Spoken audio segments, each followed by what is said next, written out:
Good morning to all of you, dear students. In our last video section, we have understand unit number 2, read number 1, 2 and 3. Today, we are going to learn unit number 3 and the read number 1. The title is Females for Forestry. This unit is actually truly about planting of trees and taking care of trees. In this unit, we can understand what is Chipko movement.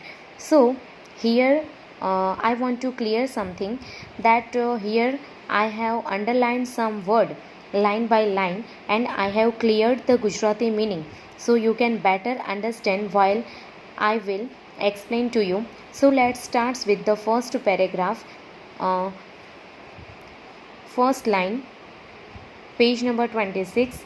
Since time began, the natural broad-leaved forests of the Himalayas have played a significant role in the life of the people of Uttar Pradesh.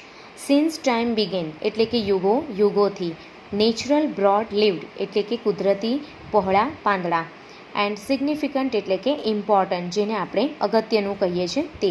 First of all we will understand the title females for forestry એટલે કે one સંવર્ધન પ્રતિ મહિલાઓ.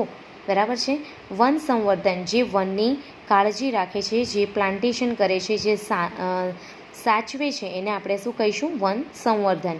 અને females એટલે કે મહિલાઓ.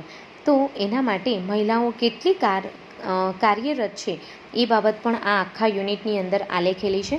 So first સેન્ટેન્સને explanation આપીએ તો કહેવાય કે યુગોથી કુદરતી પહોળા પાંદડા ધરાવતા હિમાલયના જંગલોએ ઉત્તર પ્રદેશના લોકોના જીવનમાં ઘણા લાંબા સમયથી ખૂબ જ મહત્ત્વની ભૂમિકા ભજવી છે. ઇમ્પોર્ટન્ટ સિગ્નિફિકન્ટ રોલ એટલે કે important role. Okay, now the next line. In fact the forests are the foundation of the whole economy of the hill villages. Green leaves and grass, for example, provide fodder. Fodder એટલે કે dry grass, જેને આપણે ઢોરનો ઘાસચારો કહીએ છીએ તે. Okay, અને foundation એટલે કે પાયાનું કામ, જેને આપણે બેઝિક વર્ક કહીએ છીએ તે. ઇકોનોમી એટલે કે અર્થતંત્ર. Fodder for the animals who dung is used as fertiliser. Dung એટલે કે છાણ પશુઓનું, અને ફર્ટિલાઇઝર એટલે કે ખાતર. ફોર ધ ક્રોપલેન્ડ્સ એટલે કે પાક ઉગાડવા માટેની જમીન. ઓકે, સો સેકન્ડ લાઇનને સમજીએ. ફર્સ્ટ લાઇનમાં આઈ થિંક યુ અન્ડરસ્ટેન્ડ કે યુગોથી કુદરતી રીતે પહોળા પાંદડા ધરાવતા હિમાલયના જંગલોએ ઉત્તર પ્રદેશના લોકોના જીવનમાં ઘણા લાંબા સમયથી ખૂબ જ મહત્ત્વની ભૂમિકા ભજવી છે. હકીકતમાં આ જંગલો એ પર્વતીય ગામડાઓની સમગ્ર હોલ એટલે કે સમગ્ર અર્થવ્યવસ્થાનો પાયો છે. દાખલા તરીકે આપણે જો કહીએ તો લીલા પાન એટલે કે ગ્રીન ગ્રાસ, અને ફોડર એટલે કે ઘાસ પ્રાણીઓ માટે જે ચારો પૂરો પાડે છે તે. અને કેવી જમીન તો કે ક્રોપલેન્ડ્સ એટલે કે પાક ઉગાડવા લાયક ખેડાઉ જમીનોમાં આ પ્રાણીઓનું છાણ ખાતર તરીકે વપરાય છે. ઓકે, આટલી બાબતમાં ખ્યાલ આવ્યો હશે. Now next one. Dry twigs and branches. Twigs એટલે કે ઝાડની નાની ડાળી, અને બ્રાન્ચીસ એટલે પણ ડાળખાઓ. Are the only source of the domestic cooking fuel. Fuel એટલે કે બળતણ. પહેલાંના જમાનામાં બળતણ શેના માટે, કઈ રીતે આપણે યુઝ કરતા હતા બળતણ, તો તેની પણ એક્સપ્લેનેશન આપ્યું છે કે સૂકી ડાળીઓ અને લાકડાઓ ઘરની રસોઈના બળતણ માટે એકમાત્ર સ્ત્રોત છે. એટલે પહેલાં તો લાકડાઓ તોડી લાવતા હતા, કાપી લાવતા હતા, એને એ લોકો બર્ન કરતા હતા, અને એ ગેસમાંથી એ લોકો પોતાનું રાંધવાનું ખાવાનું કરતા હતા. The forests also provide large supplies of fruits, edible nuts, fibers and herbs are for local consumption. Consumption એટલે કે વપરાશ ને લોકલ એટલે કે સ્થાનિક, તો સ્થાનિક વપરાશ માટે. ઓકે, નેક્સ્ટ વન છે એ જ લાઈનને આપણે સમજીશું કે સૂકી ડાળીઓ અને લાકડા ઘરની રસોઈના બળતણ માટે એકમાત્ર સ્ત્રોત છે. જંગલો સ્થાનિક વપરાશ માટે પુષ્કળ પ્રમાણમાં ફળો, ખાદ્ય, સૂકોમેવો, રેશા તથા ઔષધિઓ પૂરી પાડે છે. બરાબર છે. હર્બ્સ એટલે કે ઔષધિઓ. અને now the next paragraph, the forests break the flow of the seasonal rainfall that lessens the slopes of this mountain range every year during the monsoon. Okay, so અહીંયા આપ્યું જ છે કે ફ્લો એટલે કે flow of the seasonal rainfall એટલે કે જે પ્રવાહવાળા જે મોસમી વરસાદ હોય તેને કહેવામાં આવે છે. લેસીસ એટલે કે ધોઈ નાખવું, વોશ અવે, અને સ્લોપ્સ એટલે કે જમીનનો ઢોળાવ. બરાબર છે. તો દર વર્ષે ચોમાસા દરમિયાન પડતો જોરદાર પ્રવાહવાળો મોસમી વરસાદ જે પર્વતીય ઢોળાવો પર ધોવાણ કરે છે. નાવ next one, this creates springs and ever-flowing streams which are vital for the mountain people and their animals during the hot summer months. Okay, spring એટલે કે સ્મોલ સ્ટ્રીમ ઓફ વોટર, નાનું પાણીનું ઝરણું. એવર ફ્લોઈંગ એટલે કે સતત વહેતા, અને વાઇટલ એટલે કે અગત્યનું. તો આપ્યું જ છે કે જે દર વર્ષે ચોમાસા દરમિયાન જોરદાર પ્રવાહવાળો મોસમી વરસાદ પડે છે એને કારણે પર્વતીય ઢોળાવ પર ધોવાણ થાય છે. હવે તે પાણીના પ્રવાહને આ જંગલો શું કરે છે? અવરોધે છે. શું કરે છે? અવરોધે છે. આથી સતત વહેતા ઝરણા ઉત્પન્ન થાય છે. અને next line, and vital for the mountain people and their animals during the hot summer month. એટલે તે પાણીના પ્રવાહને આ જંગલો અવરોધે તો છે જ, પણ આ સતત વહેતા ઝરણા એનામાંથી ઉત્પન્ન થાય છે, જે ઉનાળાના મહિનાઓ દરમિયાન પર્વતીય લોકો એટલે કે ત્યાં વસતા લોકો અને તેમના પ્રાણીઓ માટે ખૂબ જ અગત્યના છે. નાવ the next paragraph, for many years however large areas of these rich forest resources are getting destroyed. Okay, resource એટલે કે સ્ત્રોત ધરાવતા, રીચ એટલે સમૃદ્ધ, લાર્જ એરિયાઝ એટલે કે મોટા વિસ્તારો, અને ફોર મેની યર્સ એટલે ઘણા વર્ષોથી, ડિસ્ટ્રોયડ એટલે નાશ પામવો. તો ઘણા વર્ષોથી આ સમૃદ્ધ જંગલના સ્ત્રોત ધરાવતા વિસ્તારો નાશ પામતા રહ્યા છે. ફોર એક્ઝામ્પલ, દાખલા તરીકે, the forest of Tehri Gadwal were exploited to supply timber for the expanding railway network in the plains.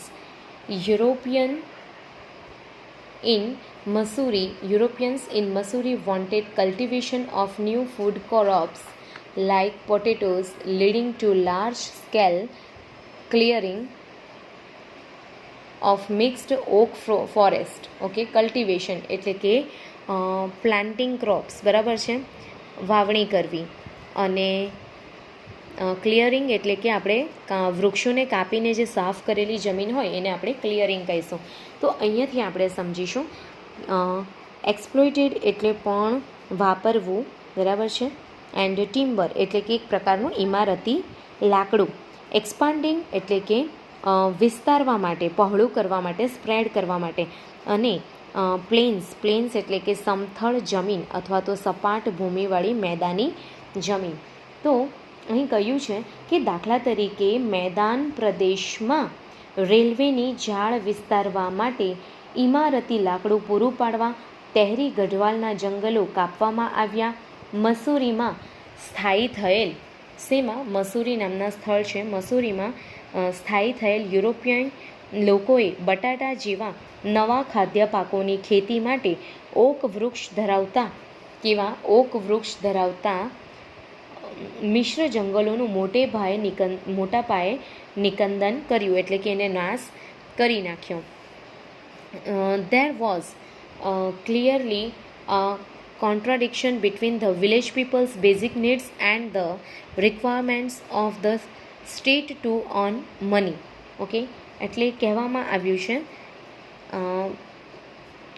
On money એટલે કે પૈસા કમાવવા. તો યુરોપિયન લોકોએ આવા બટાટા જેવા નવા ખાદ્ય પાકોની ખેતી માટે ઓક જેવા વૃક્ષો ધરાવતા મિશ્ર જંગલોનું નિકંદન કર્યું. હવે રાજ્યની પૈસા કમાવાની જરૂરિયાતો અને ગ્રામ્ય લોકોની પાયાની જરૂરિયાતો વચ્ચે સ્પષ્ટપણે વિસંગતિ જોવા મળે છે. શું જોવા મળે છે? વિસંગતિ જોવા મળે છે, એટલે કે સિમિલારિટી જોવા મળતી નથી. નાવ the next line. In 1930 the people of Tehri Gadwal began a non-cooperation movement called Satyagrah, a form of peaceful resistance to obtain justice in opposition to the oppressive forest laws. ઓપ્રેસિવ એટલે કે દમામગીરીવાળું, કઠોર અને cruel, જેને આપણે ક્રૂર કહીએ છીએ તેવા જંગલના કાયદાઓ. ઓપ્ટેન એટલે મેળવવું, રેઝિસ્ટન્સ એટલે કે વિરોધ, સંઘર્ષ. ઓકે, અને નોન કોઓપરેશન એટલે કે અસહકાર, મુવમેન્ટ એટલે કે ચળવળ. તો 1930માં કઠોર જંગલના કાયદાઓના વિરોધમાં ન્યાયને મેળવવા માટે tehરી ગઢવાલના લોકોએ સત્યાગ્રહ, એક શાંતિપૂર્ણ વિરોધના નામે અસહકારની ચળવળ શરૂ કરી. કેવી? અસહકારની ચળવળ શરૂ કરી. નાવ the next line. In that year, a large number of people were killed in Tillary by the armed forces of the kingdom of Tehri Gadwal when they formed a protest meeting against official forest policy. Protest એટલે કે વિરોધ કરવો અને formed એટલે કે ઊભું કરવું. Okay, armed forces એટલે કે સશસ્ત્ર લશ્કર દળો. બરાબર. તો આ લાઈનને સમજીએ કે એ જ વર્ષે શું થયું હતું. તો ટીલરીમાં, એક સ્થળનું નામ છે ટીલરીમાં, તે વર્ષે જ્યારે એ લોકોએ અધિકૃત જંગલ નીતિની સામે એક વિરોધ સભા ભરી, ત્યારે tehરી ગઢવાલ રાજ્યના સશસ્ત્ર દળો દ્વારા ઘણી મોટી સંખ્યામાં લોકોને મારી નાખવામાં આવ્યા. ઓકે, ટુ કિલ એટલે કે મારી નાખવું. ઓકે, વેર કિલ્ડ એટલે કે મારી નાખવું. તો આ રીતનું થયું. Next one, look at the picture. What do you notice? There are some men, women and children embracing the trees. Embracing એટલે કે હક કરવું, જેને આપણે ગળે લગાડવું, ભેટવું કહીએ છીએ તે. તો કહ્યું છે કે આ ચિત્ર જુઓ. બરાબર છે. તમને શું ધ્યાનમાં આવે છે? કેટલાક પુરુષો, સ્ત્રીઓ અને બાળકો વૃક્ષોને બાથ ભીડીને ઊભેલા છે. The two men are with saws in their hands. Saws એટલે કે આરી, કરવત, જેને કાપવા માટે વપરાય છે તે. They want to cut down the trees, but the people are protecting them. They do not allow them to do any harm to the trees as they are emotionally attached to them. Emotionally એટલે ભાવાત્મક રીતે. It was Chipko movement to save the forests. The movement saved the green forest and protected the environment એટલે કે વાતાવરણ. તો કહ્યું છે કે કેટલાક પુરુષ, સ્ત્રી, બાળકો વૃક્ષોને બાથ ભીડીને ઊભેલા છે. બે પુરુષોના હાથમાં કરવત છે એટલે કે આરી છે. તેઓ ઝાડ કાપવા માંગે છે, પણ લોકો તેમને ઝાડને બચાવી રહ્યા છે. એ લોકો તેમની એટલે કે વૃક્ષો સાથે ભાવાત્મક રીતે જોડાયેલા હોવાથી તેઓને વૃક્ષોને હાનિ પહોંચાડવા દેવા તૈયાર નથી. એટલે આ જ મુવમેન્ટ શું કહી શકીએ? આ જંગલોને બચાવવાની ચિપકો ચળવળ હતી. આ ચળવળે લીલાછમ જંગલો અને પર્યાવરણને પણ બચાવ્યા. બરાબર છે. આ જે ચળવળ હતી એને કારણે વૃક્ષો બચ્યા, અને વૃક્ષો બચ્યા એટલે પર્યાવરણ પણ આપોઆપ બચી ગયું. The post independence Chipko હગ a tree movement has grown out of the Satyagrah movement, in which village people have actually put their bodies around trees to stop them from being felled. Felled એટલે કે કાપવું. Okay, growth એટલે કે જન્મી. Next one છે post independence એટલે કે સ્વાતંત્ર્ય બાદ. સત્યાગ્રહ મુવમેન્ટ એટલે સત્યાગ્રહ ચળવળ. તો સત્યાગ્રહ ચળવળમાંથી સ્વાતંત્ર્ય બાદ ચિપકો ચળવળ જન્મી, જેમાં લોકો વૃક્ષોને કપાતા અટકાવવા વાસ્તવમાં તેમના શરીર વૃક્ષોની આસપાસ વીંટાળી દેતા હતા. Now the next line. These grass roots struggle. Grass roots એટલે કે પાયાની ચળવળો. Against commercial cutting of the Himalayan forests of Uttar Pradesh has forced the state government to rethink its strategy. Okay, rethink એટલે કે પુનઃ વિચારણા, અને commercial cutting એટલે કે વ્યવસાયિક વૃક્ષછેદન.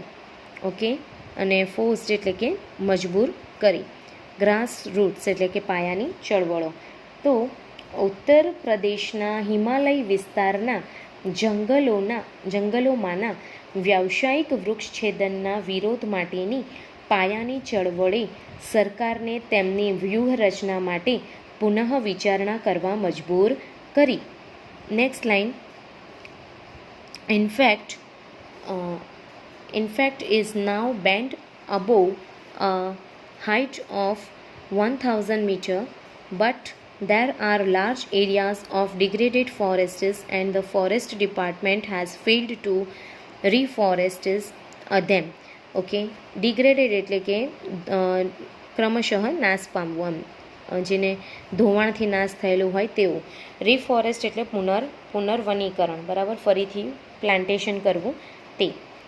તો કહ્યું છે કે હકીકતમાં વ્યવસાયિક વૃક્ષછેદનનો 1000 મીટરની ઊંચાઈએથી ઉપર નિષેધ ફરમાવવામાં આવ્યો છે, પરંતુ નાશ પામેલા જંગલોના વિસ્તાર ઘણા મોટા છે અને જંગલ ખાતું તેમનું પુનઃ વનીકરણ કરવામાં નિષ્ફળ નીવડ્યું છે.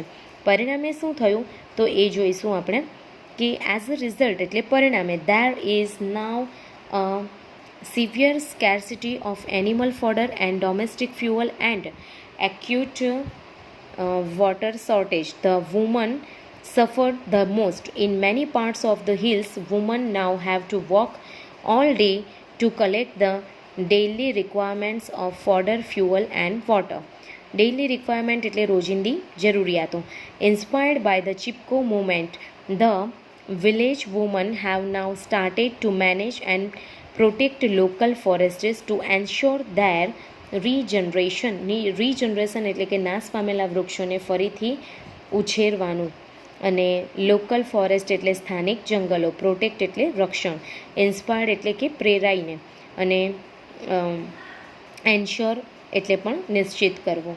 તો કહેવામાં આવ્યું છે કે પરિણામે આજે પશુઓનો ચારો અને ઘર વપરાશના બળતણની તેમજ પાણીની તીવ્ર અછત ઊભી થઈ છે. સ્ત્રીઓએ સૌથી વધુ ભોગવવાનું આવ્યું છે. પર્વતીય વિસ્તારના ઘણા ભાગોમાં હવે સ્ત્રીઓએ રોજિંદી જરૂરિયાતોનો ઘાસચારો, બળતણ અને પાણી લેવા માટે આખો દિવસ ચાલવું પડે છે. ચિપકો ચળવળથી પ્રેરાઈને નાશ પામી રહેલા જંગલોનું પુનર્જીવન સુનિશ્ચિત કરી શકાય તે માટે ગામડાની આ સ્ત્રીઓએ હવે સ્થાનિક જંગલોનું રક્ષણ કરવાનું શરૂ કર્યું છે. બાકીનું નેક્સ્ટ પોર્શન નેક્સ્ટ વિડીયો સેક્શનમાં જોઈશું. જય શ્રી કૃષ્ણ.